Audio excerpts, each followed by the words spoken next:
At ngayong araw na to mga boss, excited nga tayong tumakbo papunta ng Calamba, Laguna. At dito nga sa part na to ay papasok na tayo ng SLEX papunta ng Calamba, Laguna.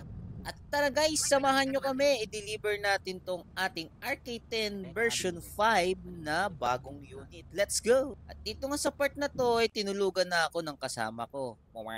At medyo malapit na nga tayo sa bahay ni customer fast forward. Dahil medyo mahaba nga yung video natin talagang pinas forward na natin. At dito nga sa part na to guys medyo malapit na tayo sa bahay ni customer. At nang makarating nga tayo sa bahay nila customer agad-agad na natin binaba yung mga accessories ng e-bike nila. At dito nga sa part na to mga ka-e-bike talaga isa-isa natin ipinababa yan. Dahil nga kalas-kalas talaga natin yan isinakay dito sa service natin. Hindi naman nga kasi magkakasya yung isang buong e-bike dyan sa loob ng van. Kaya naman talagang i-deliver natin siya na kalas-kalas talaga lahat. At syempre dito na natin siya a-assemblein sa bahay nila customer. At nang matapos nga natin mga ka-e-bike na ma-assemble yung e-bike nila, agad-agad nga nating idinedemo kay customer kung paano sila gamitin at paano yung function ng e-bike nila. Ito nga pala yung ating RK10 version 5 na bagong-bago at upgraded na yan. At eto nga sa isa pang napakaganda rito stainless na yung pinaka-flooring niya.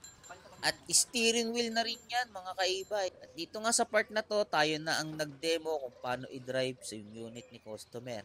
At syempre, tinuruan na din natin si customer kung paano gamitin ang pampublikong kalsada. At nang sa ganun naman ay maging aware sila pagka sila ay nag-drive na sa pampublikong kalsada. At syempre, tinesting na nga ni Madam yung e-bike niya. At talagang masaya si Ma'am dahil napakaganda ng andar ng e-bike nila.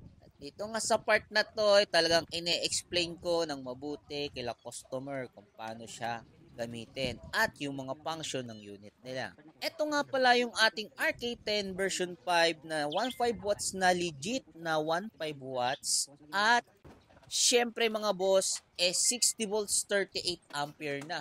Sa murang-murang halaga nyo lang makukuha yan dito sa Red Kingdom Electric Bike. Kaya naman sa mga nakakakita ng ganitong unit, ito yung bago at latest natin na unit. Kung magkano nga naman sa kanila, i-message nyo na lang sa Facebook page account ni Red Kingdom Electric Bike. At baka magkasundo nga tayo sa presyo na bibigay namin sa inyo. At ano pang hinihintay nyo mga ka-e-bike, sugod lang sa Red Kingdom Electric Bike.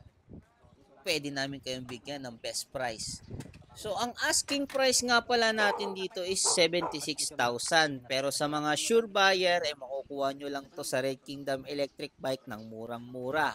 At kaya ano pang hinihintay nyo mga ka-e-bike? Sugod na!